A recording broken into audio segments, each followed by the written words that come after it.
Welcome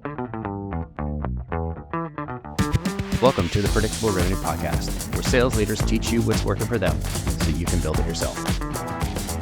Feeling ready to kick your sales into high gear? We're here to help. Check out our sales coaching and consulting services at predictablerevenue.com. Welcome back to the Predictable Revenue Podcast. I'm your host, Colin Stewart. Today, I'm joined by a guy who is so high energy, his bandwidth just can't keep up. We got a 5X founder. He's got 3 exits, angel investor, proud father, kite surfer, now a coach to high-performing SaaS founders. Dan Martell, welcome to the show. Colin, appreciate it, man. Super excited to be here. And hopefully the bandwidth keeps up, man, because we got a lot to talk about. For sure. Now, we connected a month ago, when we were both in New York at the LTV Conf. I saw your talk on the Rocket demo. And as a salesperson myself, normally I see sales talks and I'm like, it's not too good. But this was like, yes, this is all the, like, there was some, for myself, I've been in sales for 15 years. There was some new stuff in there for me. There was some like really good reminders. I took probably 2 pages of notes and I thought, you know what, we just got to get this guy on the podcast sharing what he knows. Thanks, man. I'm a practitioner first and foremost. I had to learn all this stuff the hard way, trial and error, and continue to be a student. So I'm glad you found it useful. Oh man, totally. And so basically the way we're going to split up the episode here is we're going to talk about your 5 principles, and then we've got your Rocket demo framework that we're going to work through. And I think you said there's 9 sections there. So basically how to build a great demo. Mm-hmm. First question, isn't demo just, showing off your slides or walking through your product? Yeah, if it was that easy, I think that every founder would just be crushing their demos and just closing deals left, right, and center. No, man, like here's the interesting part is nobody, the default, we think sales and doing a presentation of any sorts, nobody ever tells you like, hey, it's actually not about your product. Like that's like a big, like, really? It's not? It's like, yeah, no, it's not. At the end of the day, all we're trying to do is really understand the challenges that our prospects having. And then by understanding that, we can better communicate what we have to offer. And what I love about selling is I don't consider it kind of this like dark art of trying to persuade somebody to do something they shouldn't want to do. It's if we do it right, we're literally just recommending, right? Like the best salespeople I've ever talked to and listened to, coaching calls, et cetera, are ones that just recommend the next steps. And it just is so obvious because of the talk track that they use to get the prospect to that point. Mm-hmm. And that has everything to do with how you do your product demo to make sure that you get them to that point.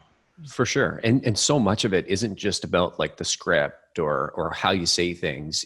I think so much of what you talked about was actually asking the right questions and being a real human as opposed to somebody who just wants to show up and talk about features and features and features. Yeah, no, I think prospects can feel when you have, what I like to call commission breath, right? When they know that you're just saying you're saying what you need to say to try to get the deal. You're letting them talk, right? Because somebody told you, like, ask the question and listen. And then as soon as the person's done talking, then you just say something as if you weren't even listening to their answer. And I think that's what's really changed over, I really think people that come from a support background, people that come from a customer success background, people that know what I call how to sell from their heels, right? I think too often green salespeople, they're on their toes, they're very aggressive, they don't match the energy level of the prospect. And the best ones that I've worked with, that I've built teams, especially around building repeatable, predictable process, are ones that can literally, lean back and almost feel nonchalant about it, but have the language and the talk tracks and the process nailed. You know what I mean? Like they're practitioners in the prep and the process. That is mastery at its best. So you've obviously, closed a lot of deals yourself. You've obviously seen a lot of salespeople, close deals and help them close more deals. So I imagine there's some sort of key principles that you've worked out here. Do you want to talk to me about sort of how the way you see the world? Yeah. So personally, like me, call, customer, deal, I've done over $30 million in software deals. And I mean, some of my companies had a, $3K ACV to, $50K ACV. So I've done a lot. Yeah, a lot of selling. I mean, when I was 24, I started an enterprise consulting company called Sphere Technologies that sold to the Fortune 500. So here I am, really with no credentials whatsoever, trying to sell CFOs and CTOs our services. And that was really where I had to cut my teeth in selling. And I guess what I'd love to start with, Colin, just talk about some of the challenges. You know, the first, and what I designed in the Rocket Demo Builder, which we'll get into that framework, is a process that solves a few problems. Number one, demos that never end, right? I always joke that it's like going to that Small World ride at Disneyland. You know, this is the song, or no, it's a small world after all. That one. Yeah. Literally, most product demos, most sales presentations fall into that bucket. Or you get on a call with a prospect, you say the wrong few things, and all of a sudden they stone cold you in the reaction, and you're just like, is this person even there? They seem dismissive. Or even worse, you have these long 16 months, 24 month sales cycles because you didn't set up the frame in the first few conversations to make sure that we can get that down to my clients, half of that, double the win rates, et cetera. What these 5 principles will help you and anybody else listening do is really create a fast and furious demo. I think that most of the times what we're seeing as a trend in the sales industry is that the prospect's coming to you with more information about your business than you might even be trained on. You know, if you're the founder, great, you're going to know it better. But if you're a sales rep, they're coming ready, prepared, armed. So we need to make sure we kind of get through things faster. We need to create a scenario and a setup where we welcome people in to our world and they feel comfortable to welcome us into theirs, right? Where they're disclosing the information that we need to be able to make an assessment. And even better is if you follow this process, it's going to get the prospect to navigate you through the sales process, right? And we hear this all the time with coaches or champions. But what if we could ask the right questions to, regardless of who we're talking to, get them to navigate us in there? So that is what the Rocket Demo was created to help solve and deliver. Now, one of the 5 hot principles that I talk about and teach is the demo, not tour principle. And this is really the idea for founders, because I designed this Rocket Demo Builder for first-time founders or people that are trying to transition from founder-led sales to sales team-led sales. And the demo, not tour, is really understanding that your prospect doesn't care about your sign-up flow and your dashboards and your settings pages and all these things. At the end of the day, they want to see how your product's feature solves their problem and the benefit that they can assume that it would have in their world. So when I think of who does this best, who's ever done this best, we can go to Apple, right? And it's true for Steve Jobs era to Tim Cook. I mean, when Tim or Steve takes the stage and they're doing a reveal of a new product, they're going straight to the demo of the product itself, not how we get there, not the setup, not the settings. Literally, here's the problem we've seen in the world, here's our solution, and here's how it's going to solve those problems. So it's really quick. And I think that's where a lot of time is wasted on that presentation. So, number 2 is connect to the pain. So one of the biggest hurdles salespeople have is they get to the end of the call and the prospect says something like, that's amazing, send me some more information, we'll review it and we'll get back to you. Now here's what happens in typically those situations is you didn't stay on the challenge that they're having and truly quantify it. What I mean by that, and I tell this long story, I think at LTV Conf about a recent snow biking incident, but the idea is that if somebody has a challenge, okay, whatever it is, from needing more leads to improving their team collaboration to improving their marketing efficiency, we need to quantify it. We need to get it into some kind of number or impact level so that we can really talk to them about the cost of not doing something or the cost of the way it is today. Because if we don't do that, if we just say, hey, what are some of the challenges you're facing? They answer it, and then we move on, then that 100,000% at the end of the conversation, you're going to get a response like that because you didn't connect the pain. So what I like to do is I think of it as like an elastic, right?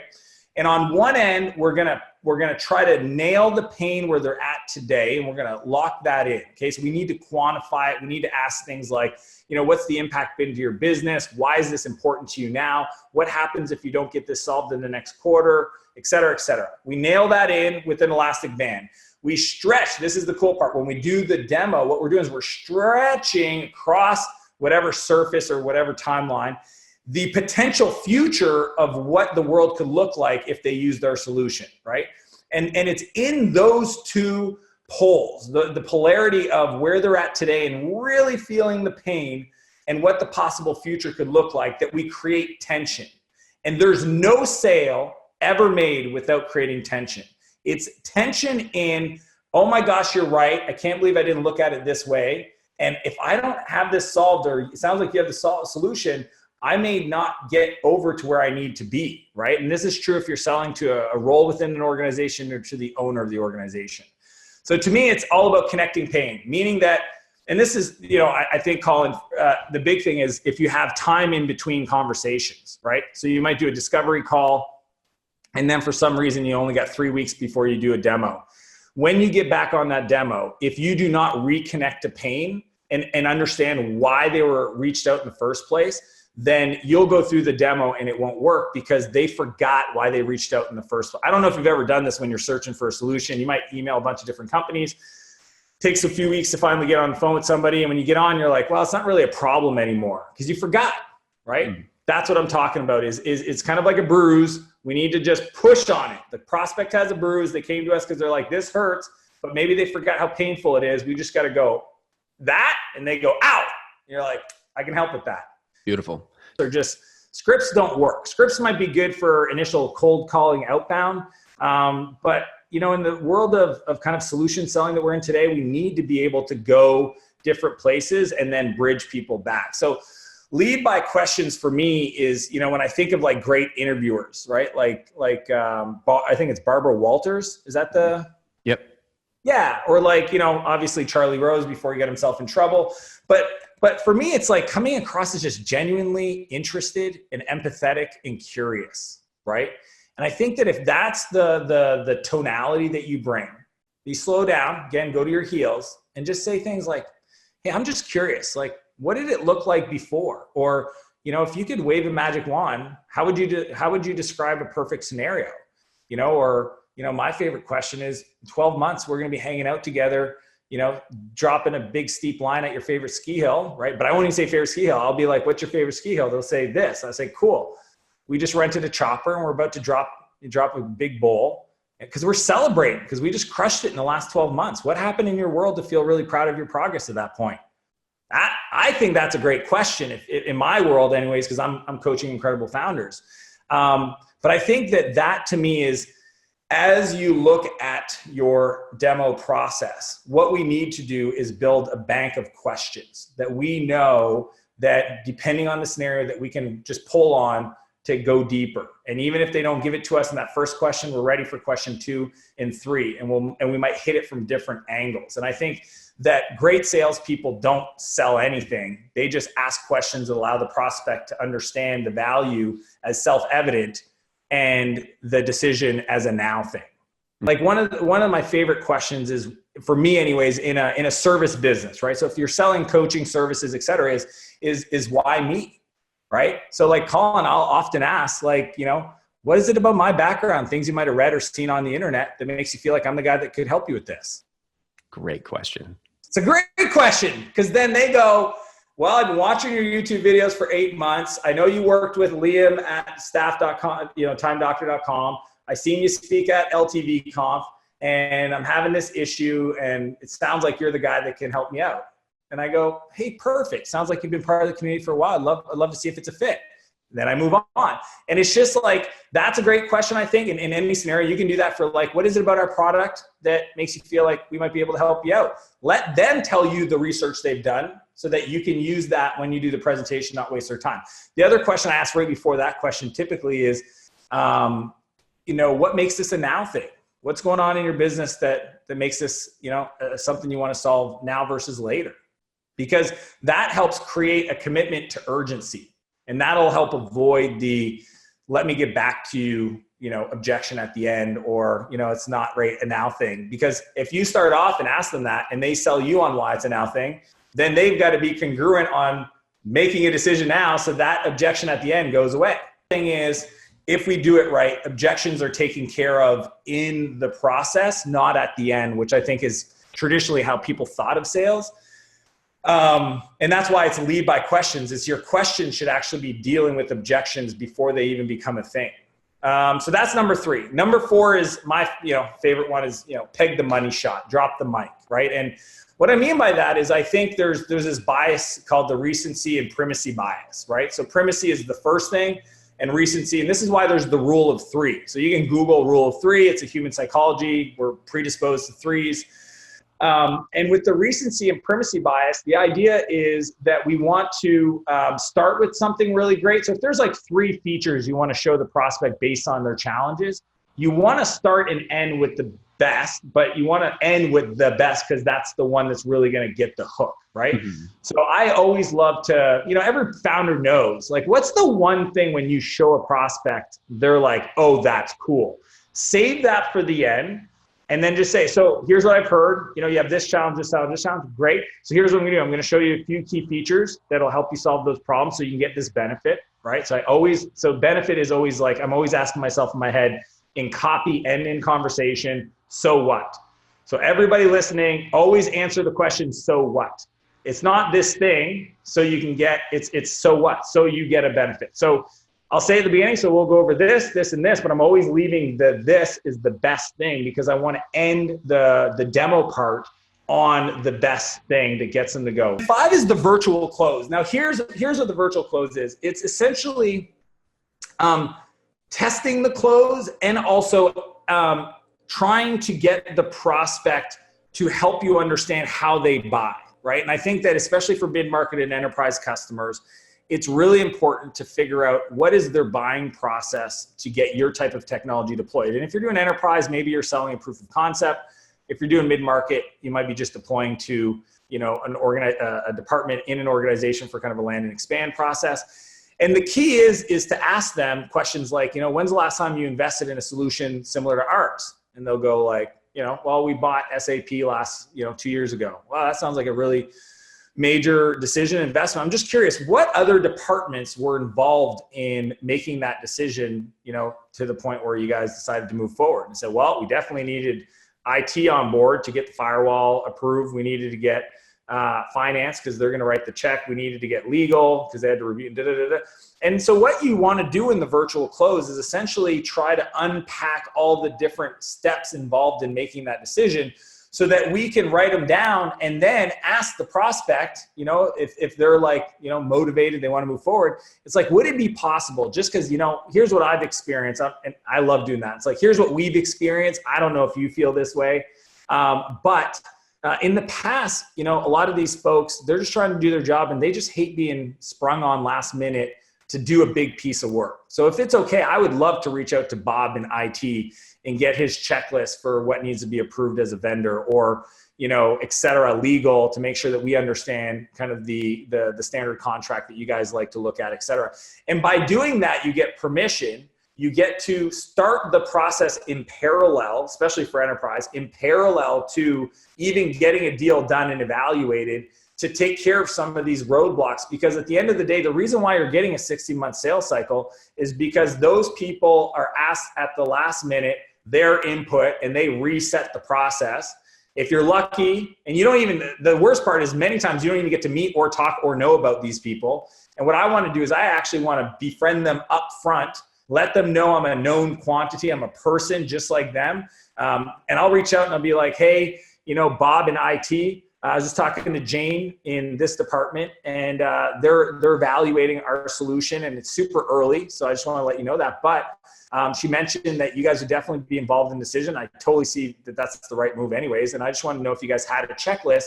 And here's the checklist we typically use. Feel free to let us know if you have your own or if this would work to get their buy-in. And I just think that the virtual close is one of the easiest implementations for any sales conversation to fast track and reduce your sales cycle from half. Like literally, my clients go from 16 months to 8 months by doing this because you get to do it in parallel.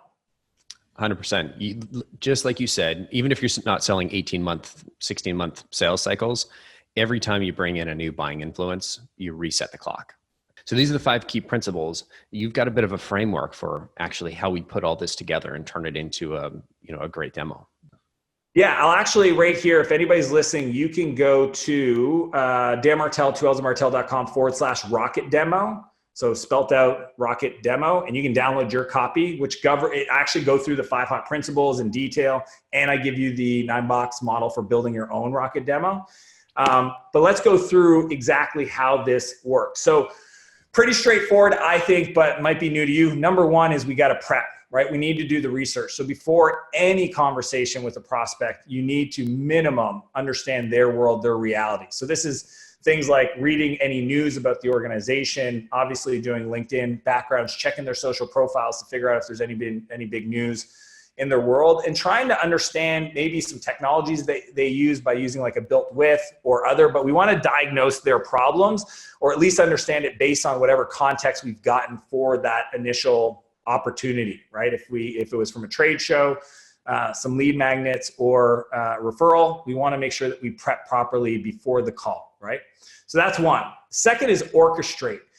For me, this is really important that when people start a conversation, we just show our appreciation for the call, right? Regardless of who they are. We want to check in to make sure that we're both on the same page in regards to the agenda, right? We want to make sure that, hey, here's what we're going to do. Is there anything else that you think we should add, right? That's my favorite question. So today we're going to do this, this, and this. Is there anything you want to add? Yes, there's this. Oh, perfect. Let me add that to it.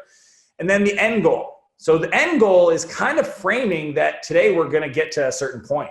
And usually we're either going to agree that this is a fit and we're going to move forward and you guys are going to buy our product, or maybe we're going to schedule another call so that we can connect with other members of your team that might be part of the buying process so that we can help you present the solution in the right light that'll help them get to understand it. So orchestrate is really this, and usually when I'm doing sales coaching calls, like reviews for my sales teams, I'm really just spending most of my time in the first 7 minutes and the last 5 minutes. Like that's where a lot of the magic happens, that I can provide some coaching to really improve the win rates. And it's really around that stuff.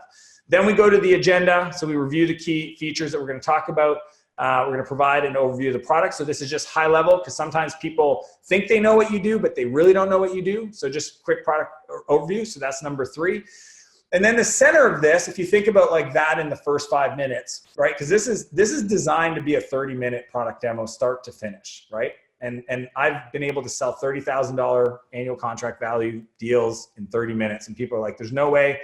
Trust me, I could walk you through it. It's owning the frame. If you control the frame, then you can control the time. If all of a sudden the prospect takes control of it, then all of a sudden you're at their mercy and they're asking you not dumb questions, but just bleeding questions, if you want to call it that, because they're bleeding time. And then you don't have the time that you need to do the thing, because if you're doing back-to-back calls, you need to make sure you get to a certain point at each stage. So then first 5 to 7 minutes right off the bat, then we're getting into the feature, right? So we want to make sure that it addresses their question. We want to ask them, like you said earlier, right? How do you see yourself using this? And ask them to explain the value they would get in their organization.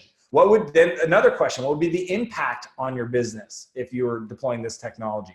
So to me, it's like we kind of do that loop for each of the, let's say, 3 core features that are going to solve their problems, and talk about the benefits that they're going to receive, right?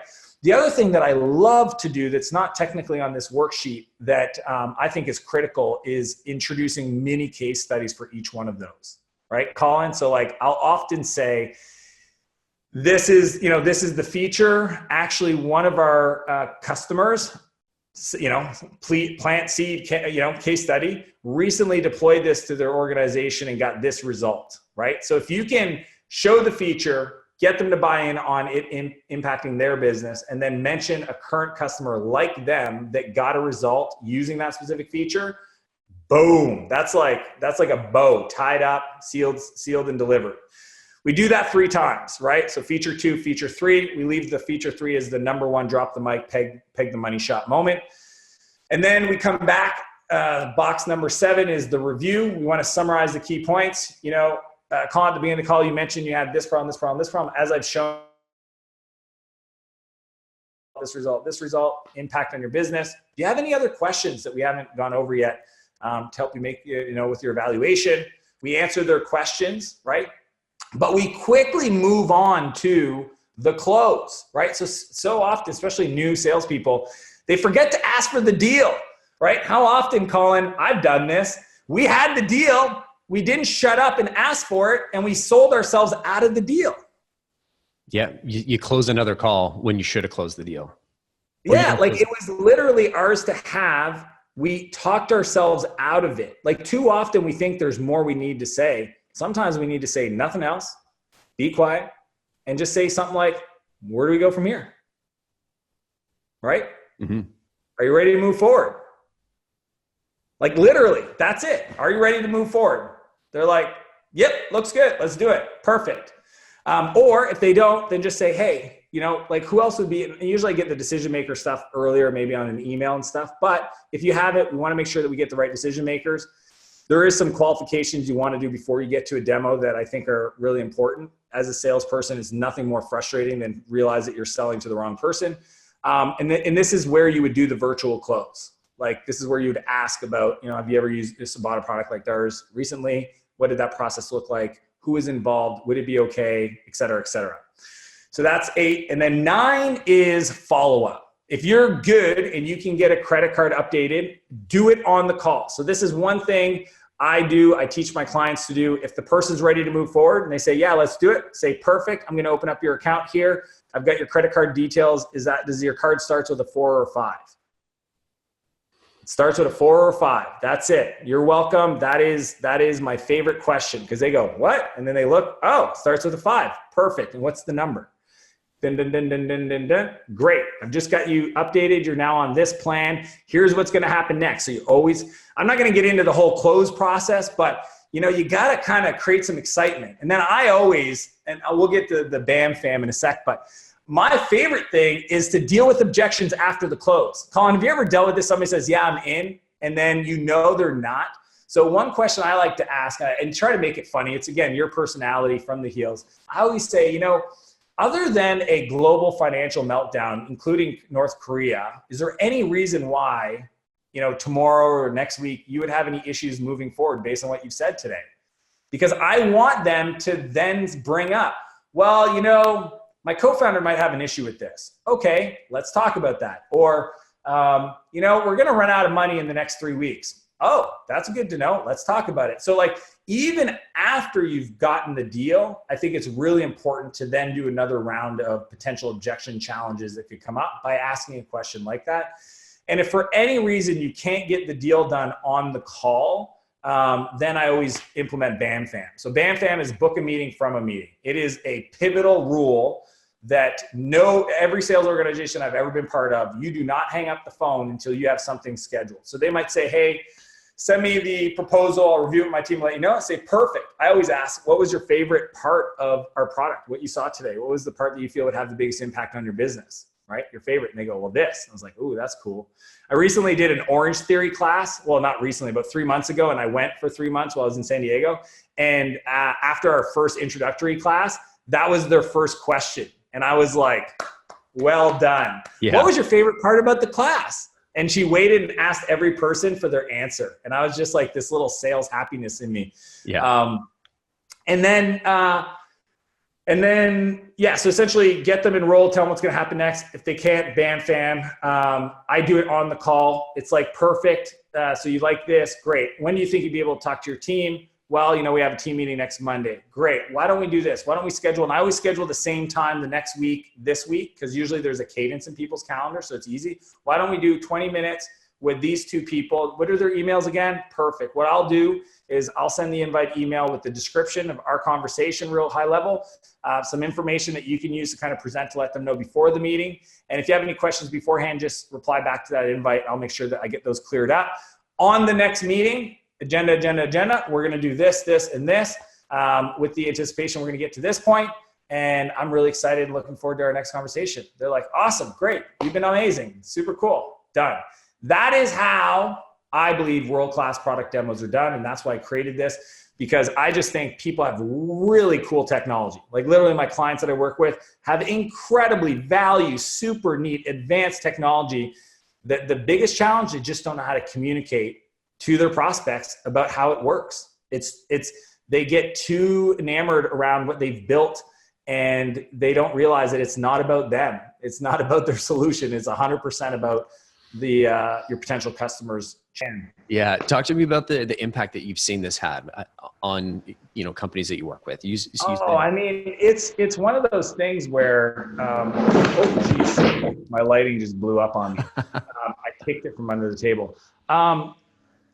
There's all these great examples of like sales teams just crushing it. I've even heard that HubSpot started teaching this framework amongst their account execs. But for me, what I love is like the Tom at charity auctions, where all of a sudden they build that confidence as a founder to actually charge more, right? When all of a sudden your win rate goes through the roof, then you go, maybe I should charge more, right? Like, why am I? If 80% of people I'm talking to are buying, why not put the price up? Because maybe there's a kind of a yield curve that I don't even understand. Mm-hmm. Just like even you mentioned Liam before we started Time Doctor. I mean, their client, Mick on his team, his sales team, they use it to crush their sales quota, right? Like, I'm really bad at like names of customers, but I work with, the founders of ClickFunnels that were the fastest from 0 to 100 million in 5 years, to Trevor and his team at carrot.com, to really notable guys like Ryan Dice from Digital Marketer. He's got a product called Praxio, and Ryan Levesque, New York Times bestseller, with the book called Ask. Everybody should read that book. It's awesome. He's got a product called Bucket. So I coach some incredible founders, and honestly, I like to be the guy behind the scenes, right? I want to let them be Michael Jordan, and I'll be the coach that worked with those guys to get them those results. And on average, typically double their win rates and reduce their sales times by half.